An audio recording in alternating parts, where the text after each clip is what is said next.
আমি অনির্বাণ স্যার তোমাদের আগের যে কটা ক্লাস নিয়েছি তারপরে আজকে নতুনভাবে আরেকটি ক্লাস আমরা শুরু করছি। অন্যান্য প্রাণীদের ওপর মানুষ যেভাবে নির্ভর করে, এটাই আমাদের আজকে পড়ানোর বিষয়। খাবারের জন্য দেখো বইয়েতে তোমাদের 14 পেজে যদি চলে যাও তাহলে দেখতে পাবা লেখা আছে, তমালের খুব কাশি হচ্ছিল। শরীর বলল, কিরে ওষুধ খাচ্ছিস না কেন? খাচ্ছি তো, মা আমাকে প্রতিদিন তুলসী পাতা মধু দিয়ে খাওয়াচ্ছেন। মধু তো আমি এমনিই খাই। পাশে ছিল আনিমুল, বলল, কিন্তু মধু কোথা থেকে পাওয়া যায় জানিস কি? না রে, তুই কি জানিস? তো কথাটা দেখে আমরা বুঝতে পারছি যে এখানে আমাদের যে সর্দি কাশি হয় তাতে তুলসী পাতা এবং মধু লাগিয়ে খেলে আমরা আরাম পাই। তো তুলসী পাতা আমরা জানি তুলসী গাছ থেকে আমরা পেয়ে থাকি, সেটাকে যদি গাছ থেকে পেরে নিয়ে সেটাকে যদি একটু রোগড়ে তার থেকে রস বের করি সেটা আমাদের কাজে দেয়, এবং এর সঙ্গে যদি আমরা মধু নিই তাহলে আরো বেশি কার্যকারী হয়। দেখো এখানে মধু কোথা থেকে পাই সেটা বলেছে। যেমন দেখো আমরা মধু মৌমাছি থেকে পেয়ে থাকি, মৌমাছির দ্বারা পেয়ে থাকি। তো সেক্ষেত্রে আমরা বলতে পারি, এখানে বইয়ে যেটা লেখা আছে যে আনুমুল বলল, আমাদের গ্রামের বাড়ি সুন্দরবনে, সেখানে মৌচাক দেখেছি। মৌলিরা মৌচাকে ধোয়া দিয়ে মৌমাছিদের মৌচাক থেকে তাড়িয়ে মধু জোগাড় করে। অর্থাৎ আমরা বলতে পারি খুব সহজে যে মৌমাছিরা যে কোনো গাছে বা পুরনো বাড়ি বা কার্নিশে বা আমরা বলতে পারি গভীর জঙ্গল, সেসব জঙ্গলেতে মৌমাছি মৌচাক তৈরি করে, এবং একটা মৌচাকে প্রায় 50 থেকে 80,000 মৌমাছি থাকে, এবং সেখানে 3 ধরনের মৌমাছি দেখতে পাই, রানী মৌমাছি, পুরুষ মৌমাছি এবং কর্মী মৌমাছি। এই মৌমাছিগুলোর দ্বারাই আমাদের মৌচাকে সম্পন্ন হয়, এবং এখানে কর্মী মৌমাছি ফুলের মকরন্দ সংগ্রহ করে সেখানে তারা মৌচাকে গিয়ে বা মৌচাকের প্রকোষ্ঠতে গিয়ে বমি করে দেয়, এবং বমি করার পর সেটা শুকিয়ে গিয়ে আমাদের মধু তৈরি হয়, এবং সেই মধু প্রকোষ্ঠ থেকে মধু আমরা পেয়ে থাকি। এরপরে দেখো শরীর বলছে, শরীর বলল, মৌচাক তো আমাদের বাড়ির পাশে কাছেই দেখেছি। তাহলে দেখো আমরা মৌচাক যেখানে খুশি দেখতে পারি, যে কোনো জঙ্গল, পুরনো বাড়ির কার্নিস বা যে কোনো পুরনো পড়ে থাকা গাছ, গভীর জঙ্গল। সুন্দরবন এলাকায় কি বেশি পরিমাণে হয়, ওখানে জঙ্গলটার পরিমাণ বেশি, তাই জন্য সেখানে বেশি পরিমাণ পাওয়া যায়। এরপরে দেখো আরেকটু পার্ট যদি চলে যায়, বলছে মধু ছাড়াও ডিম, মাংস, দুধ এসব আমরা প্রাণী থেকেই বা প্রাণীদের থেকে পেয়ে থাকি। দুধ থেকে নানা রকম খাবার আমরা পেয়ে থাকি, ঘি, মাখন, দই, ছানা, ঘোল। দেখো আমরা এটা প্রতিনিয়তই বাড়িতে যদি মা রান্না করে সেখানে দেখবা ঘি আর মাখন ব্যবহার করে। দই দেখবে মাংস তৈরিতে আমরা দিয়ে থাকি। ছানা আমরা প্রতিদিন প্রায় বলতে গেলে বয়স্ক লোক যদি থাকে, সুগারের বা ডায়াবেটিস রোগী যদি থাকে, তিনি প্রতিদিনই ছানা খান। তাছাড়াও আমরা ছানা তরকারি আমরা খেয়ে থাকি। ঠিক আছে, এবার দেখো এরপরে একটা তালিকা দেওয়া আছে, তালিকাটা আমাদের খুব গুরুত্বপূর্ণ। বলছে নিচের তালিকায় প্রাণীদের থেকে পাওয়া যায় এমন কিছু খাবারের নাম লেখার চেষ্টা করো। ওই খাবার কোন প্রাণী থেকে পাওয়া? যেমন দেখো মধু, মধু একমাত্র আমরা মৌমাছি থেকেই পেয়ে থাকি, মৌমাছি ছাড়া পাওয়া সম্ভব নয়। মাংস, দেখো মাংস আমরা খুব ছোট্টভাবে যদি উদাহরণস্বরূপ যদি যাই, আমরা ছাগল বা পাঁঠার মাংস বা শুয়োর বা মুরগি, গরু, ভেড়া এইসব জায়গা থেকে আমরা পেয়ে থাকি এবং এদের থেকে খাদ্য গ্রহণ করি। তবে শুয়োর বা গরুর মাংসটা একটু কম খাওয়া হয়, কারণ এইসব মাংসে চর্বির পরিমাণ বেশি থাকে, তাই এগুলোকে খাওয়াটা আমাদের শরীরের পক্ষে ক্ষতিকারক। তাছাড়া ছাগল বা মুরগি বা ভেড়া এইসব মাংস আমরা প্রতিনিয়ত খেতে পারি, এবং মাংস আমরা খাই বলতে গেলে। তারপর দেখো ডিম, ডিম যেমন দেখো আমরা বেশিরভাগটাই আমরা হাঁস বা মুরগির ডিম খেয়ে থাকি। এছাড়া আমরা কোয়েল বলে একটা পাখি আছে, সেই পাখিরও ডিম খেয়ে থাকি, তবে পরিমাণ সংখ্যাটা খুব কম। তবে আমরা হাঁস বা মুরগির ডিমটাই আমরা বেশি পরিমাণ খাদ্যরূপে গ্রহণ করি। এরপরে নেক্সট দেখো আমরা বলতে পারি দুধ। তাহলে দুধ আমরা কোথা থেকে পাই? আমরা গরু থেকে পাই, মোষ থেকে পাই।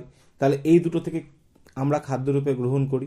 এছাড়াও আমরা কিন্তু ছাগল থেকে পেয়ে থাকি, তবে ছাগলের দুধটা আমরা পরিমাণটা খুব কম খাই, কারণ ছাগলের দুধে প্রোটিনের পরিমাণটা বেশি থাকে, যা আমাদের শরীরে হজম শক্তির ক্ষেত্রে সমস্যা তৈরি করে। তাই ছাগলের দুধ কম পরিমাণে আমরা অনেকেই খাদ্যরূপে গ্রহণ করি। আমরা বেশিরভাগটা যদি খাদ্যরূপে গ্রহণ করি এই দুধকে, সেটা হচ্ছে গরুর দুধ। মোষ বা ছাগলের দুধ আমরা কম পরিমাণই খাই। তারপর দেখো এছাড়াও দেখো আমরা বলতে পারি বাড়িতে একটি প্রাণীজ খাদ্য উপাদান আমরা সবসময় খেয়ে থাকি, সেটা হচ্ছে মাছ। রুই মাছ, কাতলা মাছ, ইলিশ মাছ, চিংড়ি মাছ এইসব খাই, তার মানে আমরা মাছটাকেও আমরা খাদ্যরূপে গ্রহণ করতে পারি। এরপরে দেখো আমরা খুব সহজভাবে যদি বলতে পারি খাবারের জন্য এটাকে খুব ছোট্টভাবে যদি আমরা যদি বানিয়ে নিই আমাদের মতো একটা তৈরি করে, তো উদ্ভিদের উপর তো আমাদের নির্ভর থাকতে হচ্ছে, উদ্ভিদ ছাড়াও আমরা কিন্তু প্রাণীদের উপর নির্ভর করে থাকি। যেমন আমরা প্রথমেই বললাম যে মধু পাচ্ছি, যা আমাদের সর্দি কাশি নিরাময়ের জন্য কিন্তু আমাদের কাজ। এছাড়াও আমরা কিন্তু মধু কিন্তু আমরা প্রতিনিয়ত খেতে পারি, শরীরের পক্ষে মধু কিন্তু কার্যকারী। তাহলে মধুটা আমরা কোথা থেকে পাচ্ছি? আমরা মৌমাছি থেকে পাচ্ছি। এছাড়া নেক্সট পয়েন্টে যদি চলে যাই, আমরা মাংস খাচ্ছি, তাহলে মাংস কোথা থেকে পাচ্ছি? মুরগির মাংস, পাঁঠার মাংস, খাসির মাংস, ঠিক আছে, এগুলো আমরা প্রোটিন জাতীয় খাবারের জন্য খাদ্যরূপে গ্রহণ করছি। ডিম আমরা কার থেকে পাচ্ছি? হাঁস মুরগির থেকে আমরা মানুষরা ডিম পাচ্ছি, যা প্রোটিন জাতীয় খাদ্য আমাদের ক্ষেত্রে কাজ দেয়। কোন প্রোটিন থাকে? অ্যালবুমিন প্রোটিন থাকে, যা আমাদের শরীরের প্রোটিন কার্যকারিতা বৃদ্ধি করে। নেক্সট আমরা বলতে পারি যে গরু, ছাগল, মোষ এর থেকে আমরা দুধ পাই, এবং এই যে দুধ যে পাচ্ছি এই দুধটা আমরা তো খাদ্যরূপে গ্রহণ করছি। এছাড়াও এই দুধ থেকে আমরা ঘি, মাখন, দই, ছানা ইত্যাদি খাদ্যরূপে আমরা পেয়ে থাকি বা খাদ্যরূপে তৈরি করে গ্রহণ করি। এই যে আমরা যে পাচ্ছি এই সব অংশগুলো কিন্তু আমাদের ক্ষেত্রে খুব কার্যকারী। এবং আরেকটি আমি বললাম কি মাছ, এই মাছের ক্ষেত্রে আমরা মাছটাকে আমরা প্রোটিন জাতীয় উপাদান পাই, তো এই মাছের থেকে আমরা আমাদের শরীর গঠনের ক্ষেত্রে অনেকটা রূপে কাজে লাগায়। এবার দেখো এর পরের পার্টে যদি আমরা চলে যাই, তো সেখানে দেখো দেওয়া আছে যে জামা কাপড়ের জন্য। তো সেদিন ক্লাসে দিদি বললেন আমার শাড়িটা কি দিয়ে তৈরি বলতো? তনুশ্রী বলে উঠলো সুতির শাড়ি। লিপি চটজলদি বলে উঠলো না রে, সিল্কের। দেখছিস না কেমন চকচক করছে? দিদি বললেন ঠিক বলেছো, কিন্তু তোমরা কি জানো সিল্ক কোথা থেকে পাওয়া যায়? রুকসোনা বলল গাছ থেকে দিদি। আমরা তো পড়েছি তুলো গাছ থেকে পাওয়া যায় তুলো, আর এই তুলো থেকে তৈরি হয় সুতো। দিদি বললেন তুলো থেকে সুতো তৈরি হয়, কিন্তু লিপি তড়িঘড়ি হাত তুলে বলে উঠল আমি বলবো দিদি সিল্ক পাওয়া যায় রেশম মথ থেকে। দিদি জিজ্ঞাসা করেন কি করে জানলে লিপি? লিপি বলল মালদায় আমার মামার বাড়ি গিয়ে সেখানে দেখেছি রেশম মথের চাষ, রেশম মথের গুটিও দেখেছি দিদি। তনুশ্রী জিজ্ঞেস করলো রেশম মথ কেমন দেখতে দিদি? দিদি বললেন রেশম মথের ছবি তোমরা বইয়ে দেখো সেটাই বলুন। তা দেখো আমরা খুব সহজভাবে যদি বলি রেশম মথ যে থাকে সেই রেশম মথের গুটি থেকেই পাওয়া যায় রেশম বা সিল্কের। এই সিল্কটাই থেকেই আমরা যে জামা কাপড় সেটা তৈরি করি। অনেক সময় দেখবে যে আমাদের মালদাতে আমাদের কথা বলছে, মালদা মুর্শিদাবাদে অনেকের বাড়িতে রেশমের গুটি থাকে, সেই গুটি থেকেই সেটা তৈরি করা হয়, ঠিক আছে। এবার দেখো এছাড়াও আমরা যদি যাই, এরপরে দেখো বলছে তনুশ্রী আর রুকসানাদের সঙ্গে তোমাররাও দেখে নাও, রেশমের কথা তো জানলাম, লেখার চেষ্টা করো প্রাণীদের থেকে জামা কাপড় তৈরি আর কি কি উপাদান পেয়ে থাকতে পারি। যেমন দেখো রেশম বললাম, রেশম মানে সিল্ক, তার মানে আমরা কি থেকে পাচ্ছি? রেশম মথ থেকে পাচ্ছি, রেশম মথের যে গুটি থাকে সেই গুটি থেকে পাচ্ছি। তারপর দেখো উল দেওয়া আছে, উল আমরা কোথা থেকে পাই? যেমন দেখো আমরা ছাগলের যে উপরে যে ত্বকের উপরে যে বা চামড়ার উপরে যে অংশগুলো থাকে সেই অংশগুলো আমাদের এখানে কিন্তু লোম থাকে না। আমরা যদি পাহাড়ি অঞ্চলে যদি চলে যাই, সেসব পাহাড়ি অঞ্চলে ভেড়া, ছাগল, খরগোশ এইসব প্রাণীদের তার থেকে যে পশমটা সেটা আমরা পেয়ে থাকি। তারপরে দেখো আমরা বলতে পারি চামড়া বা লেদার, যেমন গরু, মোষ, ছাগল, ভেড়া দেখবা কাটার পরে তাদের দেহের যে চামড়াটা থাকে সেই চামড়াটাকে আমরা ব্যবহার করি। খুব ভালো করে যদি কোনো খাসির মাংস দোকানে বা ভেড়া মাংস যেখানে কাটছে তুমি যদি কাটার অংশটা দেখবে, কাটার পর দেখবে একটা বালতির মধ্যে বা একটা জার রাখা থাকে, সেই জার রাখার মধ্যে সেখানে তারা ডুবিয়ে রাখে, কেন? চামড়াটা যাতে নষ্ট না হয়ে যায়। সেই চামড়াটা রাখা হয় একটা জল জাতীয় অংশ বললে ভুল, সেটা ট্যানিন জাতীয় অংশ, যাতে চামড়া টান টান অবস্থায় থাকে, চামড়া যাতে নষ্ট না হয়ে যায়, সেখানে সেটা করে। এছাড়া আমরা বলতে পারি লোমযুক্ত দেহত্বক বা ফার, যেটাকে আমরা বলতে পারি পাহাড়ি অঞ্চলের মধ্যে বেশিরভাগ পেয়ে থাকি, ভেড়া বা ছাগলের ক্ষেত্রে আমরা পেয়ে থাকি, সেখানে প্রচুর পরিমাণ আমরা পাই, ঠিক আছে। তাহলে এখানে দেখো আমরা খুব সহজভাবে আমরা জামা কাপড় তৈরির কথাটাও কিন্তু প্রাণীদের সাহায্য ছাড়া পেলাম না, প্রাণীদের সাহায্যে কিন্তু সেটা আমরা পেয়ে থাকলাম। এবার দেখো এরপরে দেখো বলছে ওষুধের জন্য। জাহানারা ক্লাসে দিদিমণিকে জিজ্ঞেস করলো দিদি টিভিতে দেখলাম লিভার অয়েল বিজ্ঞাপন দেখাচ্ছে, এটা কি বা ওটা কি? কোশ্চেনটা করছে। ওটা আসলে কড, হাঙরের মতো কিছু সামুদ্রিক মাছের লিভার বা যকৃতের তেল। তাহলে এই যকৃতের তেল আমরা কোথা থেকে পাই? তাহলে এই যকৃতের তেল আমরা পাই পাঠা বা মুরগির যে মেটে, ঠিক আছে। মেটে মিন্স আমরা যে যকৃৎ খাই, ঠিক আছে। মেটে হলো পাঠার বা মুরগির যকৃৎ। তো এই যকৃতের তেলেই থাকে ভিটামিন, আর ভিটামিন আমাদের একটা অত্যন্ত দরকারি উপাদান। আমাদের দেহে ভিটামিনের অভাব হতে গেলে রোগ হয়। তো এই সব সামুদ্রিক মাছের যকৃৎ যে থাকে সেই যকৃতে ভিটামিন এ এবং ভিটামিন ডি পাওয়া যায়। তো ভিটামিন এর ক্ষেত্রে আমরা যদি তার রাসায়নিক নাম বলি তাহলে সেটা হচ্ছে রেটিনল। আর এই ভিটামিন এর ক্ষেত্রেই রাতকানা রোগ বা অন্ধত্ব রোগের একটা সমস্যা দেখা যায় যদি অভাব হয়। আর ভিটামিন ডি হচ্ছে, আমরা খুব সহজভাবে যদি বলি তাহলে ছোটদের রিকেট এবং বড়দের অস্টোম্যালাসিয়া। ভিটামিন ডি এর রাসায়নিক নাম হচ্ছে ক্যালসিফেরল। তাহলে এই এ এবং ভিটামিন ডি এই দুটোই আমাদের ক্ষেত্রে কিন্তু খুব কার্যকরী। এছাড়াও আমরা আরও অনেক ভিটামিন আমরা পেয়ে থাকি, তো সেগুলো আমাদের খেতে হয়। যেমন আমরা বলতে পারি বি কমপ্লেক্স, সি, ই, কে, এইসব ভিটামিন আমাদের পড়া আছে, সেটা আমরা ক্লাস 7-এ পড়বো, সেখানে আমরা তখন জানবো। দেখো এখানে তোমাদের বইয়ে বলছে আমাদের হাড় ও দাঁত মজবুত করতে সাহায্য করে এই দুটো ভিটামিন। কড মাছের যকৃৎ তেলে প্রচুর পরিমাণে ভিটামিন এ আর ভিটামিন ডি থাকে। তাছাড়া ভিটামিন এ আমাদের চোখ ভালো রাখতে সাহায্য করে। এবার দেখো এরপরে পয়েন্ট দেওয়া আছে, বলছে প্রাণীদের দেহ থেকে পাওয়া যায় এমন আরও কিছু ওষুধের কথা ভেবে লেখো এবং চেষ্টা করো। তো দেখো ওষুধের নাম দেওয়া আছে কড লিভার অয়েল। দেখো কড লিভার অয়েল আমরা, তার মানে আমরা সামুদ্রিক যেসব মাছ, কড, হাঙর, সেসব জায়গা থেকে পাবো। এর কাজ কি? এর কাজ হচ্ছে আমাদের দাঁত এবং হাড় মজবুত করতে আমাদের সাহায্য করে। এছাড়া আমরা বলতে পারি যে অনেকের দেখবে স্কিন ভালো রাখার জন্য কড বা এই বা হাঙর মাছের যে যকৃৎ তেল সেটা আমরা খেয়ে থাকি অনেকে। তারপরে আমরা আসছি মধু পেলাম। দেখো শ্রমিক মৌমাছির কাছ থেকে তারা যে মৌচাক থাকে সেই মৌচাকে তারা মধু তৈরি করতে সাহায্য করে। তাহলে সেটাকে আমরা কি কেন খাই? সর্দি কাশির ওষুধ রূপে আমরা খাদ্য রূপে গ্রহণ করি। এছাড়া আমরা বলতে পারি যে এই মধু থেকেও আমরা আমাদের যে বিভিন্ন টনসিলাইটিস, ব্রঙ্কাইটিস, দাঁতের ব্যথা, দাঁতের ক্ষত, এইসব সারানোর জন্য আমরা কিন্তু প্রতিনিয়ত ব্যবহার করি। ঠিক আছে, প্রোপোলিসটা বলতে গেলে আমরা মধু থেকেই পাই। ঠিক আছে, একটা শব্দ আমি বললাম প্রোপোলিস, এই প্রোপোলিস আমরা মধু থেকেই পাই, তো একটা অংশ, তো সেটাও আমরা কিন্তু একই রকমভাবে আমরা কাজে লাগাতে পারি এবং খুব দরকারি এই প্রোপোলিসটা যদি আমরা মাথায় রাখি। তাহলে মেন আমি কি বললাম? কড লিভার অয়েল, মধু, আর মধুর মধ্যেই থাকে হচ্ছে প্রোপোলিস। তো এই প্রত্যেকটা অংশই কিন্তু আমাদের কার্যকারী। তারপরে দেখো চলে আসি দূষণ কমায় যারা। তো দূষণ বলতে গেলে খুব সহজভাবে বুঝি যে পরিবেশ দূষণ। তো দেখো বলছে ক্লাসে দিদিমণি খুব দরকারি একটা জিনিস পড়াচ্ছেন, হঠাৎ কা কা কাকটা একটানা ডেকেই যাচ্ছে। শ্যামলের খুব রাগ হচ্ছিল, দিদিমণির কথা শুনতেই পাচ্ছে না, যা যা বলে সে কাকটাকে তাড়িয়ে দিল। দিদিমণি কথা থামিয়ে বলেন, কি হলো শ্যামল? দেখুন না দিদি, কাকটা এত বাজে, খালি ডেকেই যাচ্ছিল, আমি পড়া শুনতেই পাচ্ছি না, তাই তাড়িয়ে দিলাম। ঠিক আছে, কিন্তু কাক কি সত্যিই বাজে?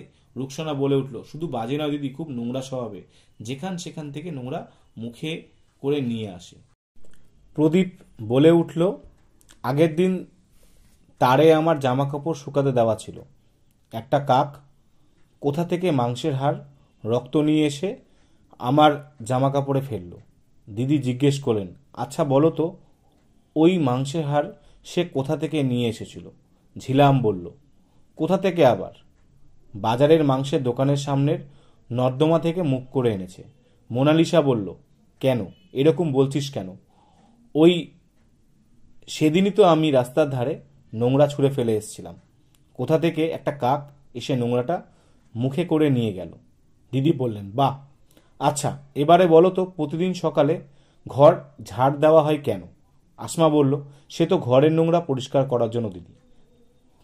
কাকও ঠিক একইভাবে এইসব নোংরা জিনিস খেয়ে আমাদের আশপাশ পরিষ্কার রাখে।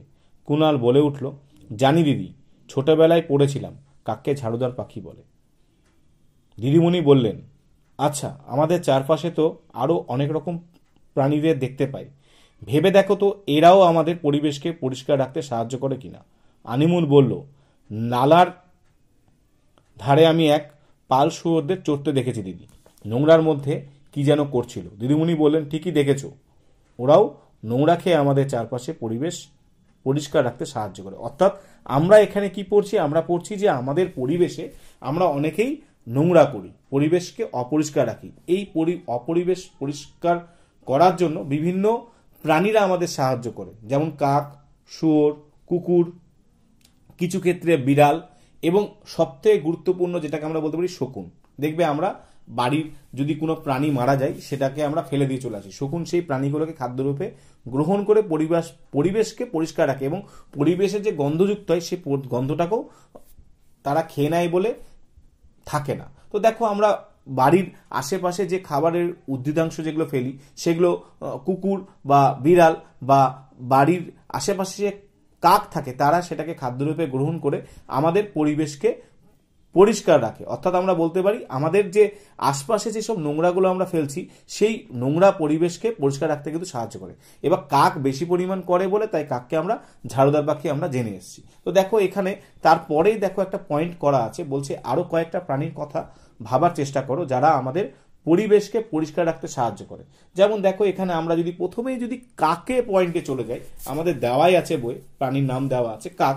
তো কাক আমাদের পরিবেশে যেসব খাদ্যবস্তুগুলো আমরা ফেলে দিই, কোন খাদ্যবস্তু ফেলি, যেগুলো আমরা খাই না বা আমাদের খাবারের উদ্ভিদাংশ যেগুলো আমরা ফেলে রাখি, সেই সব খাবারগুলো অনেক সময় কি থাকে, পচা খাবারও থাকতে পারে, অনেক সময় নোংরা খাবারও থাকতে পারে। এই সব খাবারগুলো পচে গিয়ে কি করে, একটা পরিবেশে একটা গন্ধ সৃষ্টি করে, আবর্জনা তৈরি হয়। সেই আবর্জনাগুলোকে এই কাকড়া খেয়ে পরিবেশকে পরিষ্কার রাখতে সাহায্য করে এবং খাই বলে পরিবেশ কিন্তু পরিষ্কার এবং আবর্জনা মুক্ত হয় এবং জীবাণু যে থাকে সেই জীবাণু মুক্তটাও হয়ে থাকে। এবার দেখো নেক্সট আমরা শুয়োরের ক্ষেত্রে যদি যাই, আমরা রাস্তার ধারে দেখতে পাই সাধারণত এই শুয়োরদেরকে। তো সেই সব শুয়োররা কি করে, আবর্জনা যে স্তূপ থাকে সেই আবর্জনা স্তূপের যে নোংরা, ঠিক আছে, সেই সব নোংরাগুলো খেয়ে তারা পরিবেশকে পরিষ্কার রাখার চেষ্টা করে। তারপর দেখো শকুন আছে। শকুন কি, আমাদের বাড়ির যেসব মৃত প্রাণী যেগুলো থাকে, যেগুলোকে আমরা ভাগার বলি, ঠিক আছে, ভাগাড়ে ফেলে আসি, সেই সব প্রাণীদের দেহাংশ ভক্ষণ করে পরিবেশকে জীবাণুর থেকে মুক্ত রাখতে সাহায্য করে।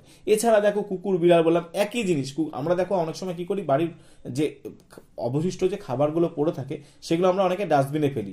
রাস্তা থেকে দেখবে কুকুর সেই খাবারগুলোকে খেয়ে সেই জায়গাটা পরিষ্কার করে। এবার বলতে পারি যে স্যার অনেক সময় তো রাস্তাঘাটে আমরা দেখি কুকুর সেই যে প্যাকেটের মধ্যে ঢুকাচ্ছে সেগুলো তো তুলে নিয়ে এসে রাস্তাঘাট নোংরা করছে। দেখো আমরা প্যাকেটে ফেলছি, সেটা তো নোংরা করবেই। কারণ তুমিও দেখো, তুমি যখন তোমার বাড়িতে খাদ্যরূপে গ্রহণ করো তখন তুমিও তো প্যাকেটটা খুলে খাবারটা খাও, তো তার তো সেই বোধ বুদ্ধি নেই যে সে প্যাকেটটাকে আবার ফেলে আসবে, সে খাবারটাকে ওখানে প্যাকেটটা রেখে চলে যায়। তো এইভাবে কিন্তু আমাদের এইসব প্রাণীরা আমাদের পরিবেশকে কিন্তু পরিষ্কার রাখতে সাহায্য করে। তার ফলে কি হয়, পরিবেশে দেখবে তুমি যদি তোমার বাড়িতে ভাতের অবশিষ্ট অংশগুলো ফেলে রেখে দাও তাহলে দেখবে একটা বাজে গন্ধ করবে এবং পরিবেশে একটা জীবাণুযুক্ত করবে। সেই পরিবেশ থেকে কিন্তু এইসব প্রাণীগুলো আমাদের অনেকটাই সাহায্য করে যে পরিবেশ ভালো রাখতে এবং পরিষ্কার রাখতে, আবর্জনাহীন রাখতে এবং জীবাণুমুক্ত করতে। নেক্সট দেখো পার্ট চলে আসি, পরিবহনে সাহায্যকারী যেসব প্রাণী। রাবেয়া 3 দিন স্কুলে আসেনি। ক্লাসে দিদিমণি জিজ্ঞেস করলেন, কি রাবেয়া তুমি স্কুলে আসোনি কেন, শরীর খারাপ হয়েছিল? রাবেয়া একটু চুপ করে উত্তর দিল, না দিদি, শরীর খারাপ হয়নি, আসলে আমার ফুফুর বিয়ে ছিল তাই গেছিলাম। তোমার মামার বাড়ি কোথায়? মুর্শিদাবাদে। কিভাবে গেলে? ট্রেনে গেলাম। তার মানে আমার বাড়ি কোথায় আমি জানি না, আমার বাড়ি মালদা ধরছি, আমি মালদা থেকে মুর্শিদাবাদ ট্রেনে গেলাম। রাতুল বলল, আমি তো আমার মামার বাড়িতে বাসে করে যাই। তার মানে দেখো আমাদের যাতায়াতের জন্য বিভিন্ন রকমের গাড়ি আমরা দেখতে পাই, কেউ মোটর সাইকেলে যাচ্ছে, কেউ ট্রেনে যাচ্ছে, কেউ বাসে যাচ্ছে, কেউ রিক্সা করে যাচ্ছে, কেউ টোটোতে যাচ্ছে, আবার কেউ 4 চাকা যে কোনো গাড়িতে সেটা যাচ্ছে। তো তারপরে দেখো করিম বলে উঠলো, আমার মামার বাড়িতে যেতে হলে বাস তো লাগে, বাস থেকে নেমে গরুর গাড়ি করে যেতে হয়। তার মানে গ্রামের কথা বলা হচ্ছে। গ্রামের শহর আর দুটোর মধ্যে তফাৎ আছে। শহরে দেখবে গরুর গাড়ি চলে না, কিন্তু গ্রামের সাইডে যদি চলে যায় আমাদের কিন্তু গরুর গাড়ি চলে। তারপর আবার কিছুটা রাস্তা পার হয়ে হেঁটে যেতে হয়। তার মানে তাকে কি করতে হচ্ছে, গাড়ি করে প্রথমে যেতে হলো, গাড়ি থেকে নেমে গরুর গাড়িতে যেতে হলো, তারপর তাকে পায়ে হেঁটে যেতে হলো।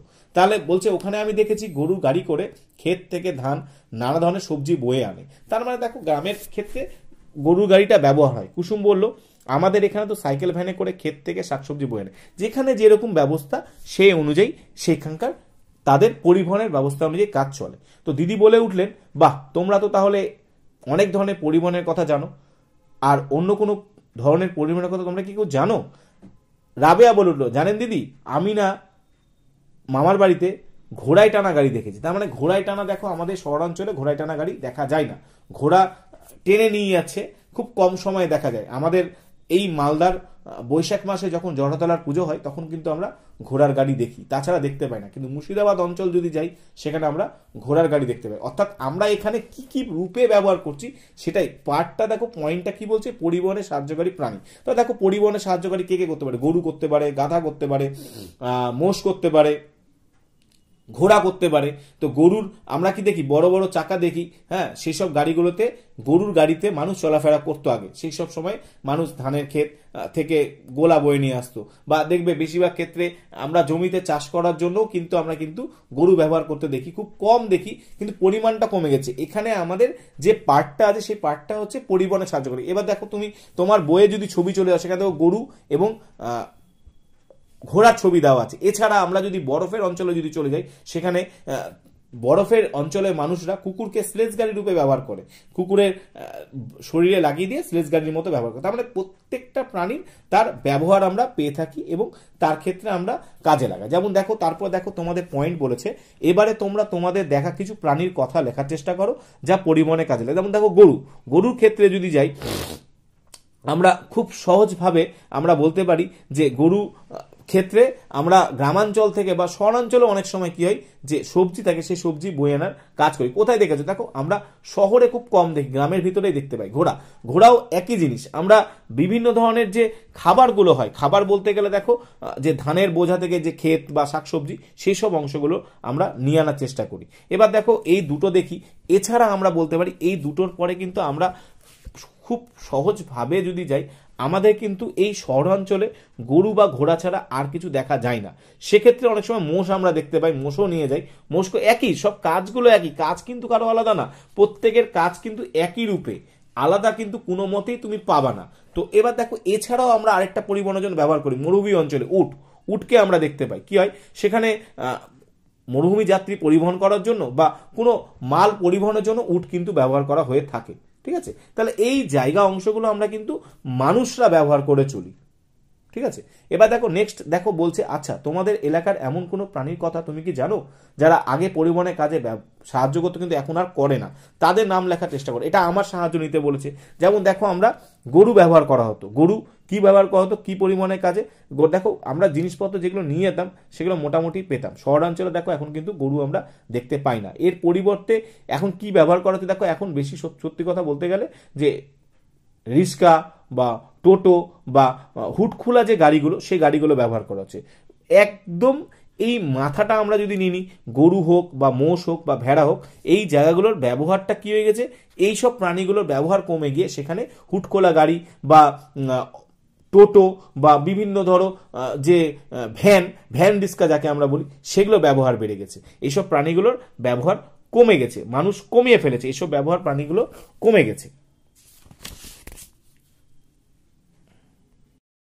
এরপরে দেখো তারপরের পয়েন্টটা আছে যে চাষে কাজে সাহায্য করে যেসব প্রাণী। চাষের কাজে কারা কারা সাহায্য করে কোন প্রাণী? দেখো আমরা খুব সহজভাবে যদি বলি, গরু সাহায্য করে, মোষ সাহায্য করে, এই দুটোই বেশি পরিমাণ দেখি, সেখানে গরুর পরিমাণটাই বেশি। তো বলছে দেখো, কমল আর ইসমাইল গল্প করছিল, ইসমাইলদের বাড়িতে কাল ট্রাক্টর এসেছে, ইসমাইলের বাবা কিনে এনেছেন চাষের কাজে ব্যবহার করার জন্য। কমল বলল, ভালোই হলো, তাহলে তো তোদের আর হাল বলদ দিয়ে চাষের কাজ করতে হবে না। এই সব কথার মাঝে স্যার ক্লাসে ঢুকলেন। ক্লাসে ঢুকতে ঢুকতে তিনি কমলের কথা শুনতে পেয়েছিলেন। জিজ্ঞাসা করলেন যে, তোমরা কি জানো চাষের কাজে লাঙল চষার হাড়ভাঙা খাটুনি কমানোর জন্য নানা প্রাণীদের কাজে লাগানো হতো, ফলে চাষের কাজ অনেক সহজ হয়ে উঠেছিল। এখন তো চাষের কাজে পশুদের জায়গা নিচ্ছে নানা রকম যন্ত্রপাতি। যেমন দেখো খুব সুন্দরভাবে ছবি দেওয়া আছে, ট্রাক্টর বা বিভিন্নভাবে ট্রিলার, সেই মেশিনগুলো ছবি দেওয়া আছে। ঠিক আছে, এই মেশিনগুলোর সাহায্যে খুব কম সময়ে খুব তাড়াতাড়ি জমি চষে নেওয়া যায়। দেখো আগেকার দিনে কি হতো, মানুষ কি করতো, লাঙলটাকে ব্যবহার করতো। ঠিক আছে, মানে আমরা দেখো যদি খুব সুন্দরভাবে যদি একটি লোকের ছবি দেখতে পাচ্ছি, দেখো খুব ভালো করে গরু দ্বারা জমি চষা হচ্ছে আমরা দেখতে পাচ্ছি। তাহলে এই জমি চষার জন্য জমির লাগন করার কাজে ব্যবহার করা হতো, মই দেওয়ার কাজে ব্যবহার করা হতো, নালা থেকে জল দেওয়ার কাজে ব্যবহার করা হতো, এবং এই লাঙলে গরু বা মোষ জাতীয় যেসব প্রাণীগুলো থাকে তাদেরকে লাগিয়ে দিয়ে তাদের সাহায্যে মাটি কাটা হতো, এবং এই মাটি কাটাগুলোর পর সেখানে যে মাটির দলাগুলো হতো সেগুলোকে বড় বড় দলাগুলোকে খুব সহজে ভেঙে দিয়ে ছোট ছোট দলায় পরিণত করা হতো, এবং তারপরে সেখানে ওই গরু মোষদের ঘুরিয়ে সেখানে জলের মাধ্যমে সেখানে ফসল লাগানোর চেষ্টা করা হতো। কিন্তু বর্তমানে এই গরু বা মোষের সাহায্যে লাঙলের পরিবর্তে সেখানে চলে এসছে ট্রাক্টর, চলে এসছে সেখানে চলে এসছে আমাদের বিদ্যুৎ চালিত পাম্প থেকে খুব সহজে জল। তাহলে এই পরিমাণগুলো কমে যাচ্ছে। অর্থাৎ আমরা বলতে পারি মানুষ খুব কম সময়ে জমি চষার কাজে ব্যবহার করতে পারছে এই ট্রাক্টর বা আমরা বলতে পারি টিলার, এইগুলো খুব সহজে ব্যবহার করার ফলে জমির এই চষার কাজটা খুব তাড়াতাড়ি হয়ে যাচ্ছে। আশা করি তোমরা আমার পড়াটা খুব সুন্দর করে বুঝতে পারছো। তো সেক্ষেত্রে যদি কোনো সমস্যা হয় অবশ্যই আমার কমেন্ট বক্সে প্রশ্ন করতে পারো, আমি সেই রকমভাবে আমি আবার তোমাদের উত্তর দেওয়ার চেষ্টা করব। এবার আমরা পড়ব যে আমরা যেসব জীবাণুর উপর ভরসা করি মানে নির্ভর করে থাকি। তো দেখো এখানে প্রথম পার্টে আছে দই তৈরি। তো বলছে তোমার বাড়িতে মাকে বা অন্য কাউকে দই পাততে দেখেছো? মা বা অন্যরা দই পাতার সময় কি করেন কখনো খেয়াল করে দেখেছো কি? তাদের জিজ্ঞাসা করে নিচে লেখার চেষ্টা করো। তার মানে তোমাকে এটা নিজে থেকে চেষ্টা করতে বলেছে দই তুমি কিভাবে তৈরি করবে। তো দেখো প্রথমেই একটা নীল বাক্সতে লেখা আছে দই পাতার জন্য কি কি করা হয় সেটা লিখতে বলেছে। দেখো প্রথমে দই করার জন্য আমাদের দরকার দুধ, তারপর দইয়ের সাজা, এবং এই দুটো ছাড়া আমি কিন্তু দই কোনোভাবেই করতে পারবো না। এই দুটো প্রথমে আমার গুরুত্বপূর্ণ। তারপরে হচ্ছে যে দুধটাকে গরম করার জন্য গ্যাস ওভেন, এবং আমার সেটা নির্ভরশীল হচ্ছে আমি যেখানে গিয়ে করছি। এবার দেখো এখানে প্রথমেই যদি আমরা যদি যাই তো এখানে জীবাণু কথাটা আছে। জীবাণুকে আমরা যদি বলি অণুজীব, মানে এই জীবাণু হচ্ছে অতি সূক্ষ্মাতি সূক্ষ্ম, অণুবীক্ষণ যন্ত্র ছাড়া দেখা সম্ভব না। তার মানে আমাদের এখানে অণুজীব সম্বন্ধে আমাদের জানতে হবে। তো দেখো এই অণুজীবগুলো যে পাবো আমরা সেগুলো উপকারীও হতে পারে অপকারীও হতে পারে। তো আমাদের বইয়ে যে অণুজীবগুলো আছে প্রত্যেকটাই এখানে উপকারী, অপকারী এখানে কিন্তু নেই, কারণ এর দ্বারা আমরা উপকার পেয়ে থাকছি। তো প্রথমের পার্ট আমাদের উপকারী বলতে দই থেকে আমরা যে অণুজীবটা পাচ্ছি সেটা সম্বন্ধে আমাদের জানতে হবে। অর্থাৎ এখানে আমাদের দই পাতার জন্য আমাদের লাগছে দইয়ের সাজা বা দইয়ের কিছুটা অংশ। তো সেখানে দেখো আমরা কি করি, আমাদের বাড়িতে যে গ্যাস ওভেন থাকে বা যেইভাবে আমরা দুধটাকে গরম করি, সেখানে দুধটাকে গরম করলাম। দুধটাকে গরম করার পর সেই দুধের মধ্যে দইয়ের সাজাটা মিশিয়ে দিলাম। দইয়ের সাজাটা মিশিয়ে দেওয়ার পর দুধটা ফেটে যাবে, ফেটে গিয়ে দইয়ে পরিণত হবে, এবং সেই দইটা যদি আমি কিছুক্ষণ রেখে দিই তাহলে সেখানে কিন্তু জমে যাবে দই পড়ে। তাহলে দেখো খুব সহজভাবে যদি বলি, এখানে একটি অণুজীব বা জীবাণু এই দুধটাকে দইয়েতে পরিণত করছে। অর্থাৎ এই জীবাণুটার নাম হচ্ছে ল্যাক্টোব্যাসিলাস। এটা একটা ব্যাকটেরিয়া। দুধে এই দইয়ের সাজা দেওয়ার সময় একটি অ্যাসিড তৈরি হয়, তার নাম হচ্ছে ল্যাকটিক অ্যাসিড। অর্থাৎ আমরা বলতে পারি যে নানান পরিবর্তন ঘটিয়ে দুধ থেকে দইয়ে পরিণত করে খুব সহজভাবে করা যায় এই দইয়ে যে সাজা থাকে তার মাধ্যমে। এটা প্রতি বাড়িতেই আমরা দেখতে পাই এবং প্রতি বাড়িতেই প্রায় হয়ে থাকে। এবার দেখো এরপরে আমরা খুব সহজভাবে যদি বলি এই জায়গাটা, যে দুধের মধ্যে যে ল্যাকটোজ শর্করা থাকে সেই ল্যাকটোজ শর্করা কে ল্যাকটিক অ্যাসিডে পরিণত করে দুধ থেকে দই উৎপন্ন হয়। খুব ছোট্ট সহজভাবে যদি আমি এখানে বলি তাহলে খুব সহজভাবে আমরা এই ল্যাক্টোব্যাসিলাসটা হচ্ছে এক ধরনের অণুজীব। সেটা কি অণুজীব? ব্যাকটেরিয়া ঘটিত অণুজীব, এবং এই অণুজীবটা আমাদের উপকারী অণুজীব। এটা আমাদের মাথায় রাখা দরকার, ঠিক আছে? তাহলে দেখো এটাকে আমি যদি খুব সহজভাবে আমি যদি যাই, তো আমাদের দেখো প্রথম পেজে যেখানে দই তৈরির কথা বলেছে সেখানে যদি আমি বলি তাহলে দেখো আমরা বাড়িতে কি করি, দই যদি নিয়ে আসি সেই দইয়ের সাজাটা কিছুটা বাড়ির যারা রান্না করেন তারা তুলে রেখে দেবে। মা, সবাই কথা মায়ের কথাই বলি, তিনি তুলে রাখবেন। তারপর দুধটাকে তোমার গ্যাস ওভেনে অল্প গরম আঁচে বসিয়ে দিবেন, এবং তার মধ্যে যে দইয়ের যে সাজাটা আছে সেই সাজাটা আস্তে আস্তে দুধের মধ্যে দিতে থাকবেন। এবার দেওয়ার পর সেটাকে তিনি ভালোভাবে যদি সেই দুধের মধ্যে যখন দইয়ের সাজাটা মিশে যাচ্ছে তখন সেখানে কিন্তু সেখানে দইয়েতে পরিণত হচ্ছে। এবং এই দইয়েতে পরিণত হওয়ার পর দইয়েতে কেন পরিণত হচ্ছে? কারণ দইয়েতে থাকা এই ল্যাক্টোব্যাসিলাসই ল্যাকটিক অ্যাসিড তৈরি করে দুধকে দইয়েতে পরিণত করছে। তাহলে আমাদের এটা মাথায় রাখতে হবে। নেক্সট দেখো চলে আসছি পাউরুটি তৈরি। দেখো আমরা তো দই তৈরির কথা তো জেনে ফেলেছি, বলছে পাউরুটি কিভাবে তৈরি হয় তা জানা দরকার। তো দেখো বলছে যে ময়দা বা আটা আর জল এই তিনটা মধ্যে কিন্তু ময়দা দিয়েও করতে পারি অথবা আটা দিয়েও করতে পারি, জল লাগবে, এবং তার সঙ্গে যেটা সবচেয়ে গুরুত্বপূর্ণ সেটা হচ্ছে ইস্ট। তো তো ময়দা বা আটায় থাকা শর্করাকে ইস্ট ভেঙে ফেলে আর তৈরি করে কার্বন ডাইঅক্সাইড আর অ্যালকোহল। ময়দা বা আটার মিশ্রণকে ফুলে ফেপে উঠতে সাহায্য করে কার্বন ডাইঅক্সাইড। এই মিশ্রণ কার্বন ডাইঅক্সাইড বেরিয়ে গিয়ে পাউরুটির গা ফুটো ফুটো হয়ে যায় এবং পাউরুটি তৈরি হয়। অর্থাৎ আমরা খুব সহজভাবে যদি বলি যে আটা বা ময়দার মিশ্রণে ইস্ট মেশালাম, মেশানোর পর সেখানে কোহল সন্ধানের মাধ্যম দ্বারা অ্যালকোহল এবং কার্বন ডাইঅক্সাইড উৎপন্ন হলো। ফলে মিশ্রণটা কি হবে, ফুলে উঠবে। ফুলে উঠার ফলে সেখানে তাপ দেওয়ার পর কার্বন ডাইঅক্সাইডটা বেরিয়ে যাবে এবং পাউরুটি আমরা তারপরে পেতে থাকবো এবং পাউরুটি গায়ে ফুটো ফুটো দাগও দেখতে পাবো। ঠিক আছে। ইস্ট হচ্ছে এক ধরনের উপকারী ছত্রাক, বা মাথায় রাখতে হবে ইস্ট হচ্ছে এক ধরনের উপকারী ছত্রাক।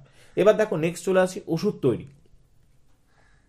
কি বলছে, বিভিন্ন ব্যাকটেরিয়া মানুষের দেহে রোগ সৃষ্টি করে, আবার কিছু ব্যাকটেরিয়া আছে যাদের থেকে বিভিন্ন জীবাণুদের মেরে ফেলার ওষুধ তৈরি হয়। তার মানে আমাদের শরীরে কোনোভাবে যদি ব্যাকটেরিয়া ঘটিত বা ছত্রাক ঘটিত রোগ হয় তাহলে সেখানে আমরা অ্যান্টিবায়োটিক খাই। সে অ্যান্টিবায়োটিক আমাদের শরীরে জীবাণুদের মেরে ফেলে এবং এই অ্যান্টিবায়োটিক খাওয়ার ফলে সেই জীবাণুগুলো কিন্তু আমাদের শরীর থেকে উধাও হয়ে যায় বা মারা যায়। তো দেখো এখানে বলছে এদের থেকে ওষুধের গুরুত্বপূর্ণ উপাদান পাওয়া যায়। স্ট্রেপ্টোমাইসিস হলো এক ধরনের ব্যাকটেরিয়া। স্ট্রেপ্টোমাইসিস ব্যাকটেরিয়ার বিভিন্ন প্রজাতি থেকে প্রায় 50টি বেশি ব্যাকটেরিয়ানাশক, ছত্রাকনাশক, পরজীবীনাশক ওষুধ পাওয়া যায়। স্ট্রেপ্টোমাইসিন, এরিথ্রোমাইসিন হলো স্ট্রেপ্টোমাইসিস থেকে পাওয়া এক রকমের কয়েকটা ওষুধ যা আমাদের শরীরে ঢুকে পড়া জীবাণুদের মেরে ফেলে। তার মানে এই জীবাণুগুলোকে মারার জন্য আমরা কি ব্যবহার করছি, অ্যান্টিবায়োটিক ব্যবহার করছি। এই অ্যান্টিবায়োটিক আমাদের শরীরে জীবাণুগুলোকে মেরে ফেলছে।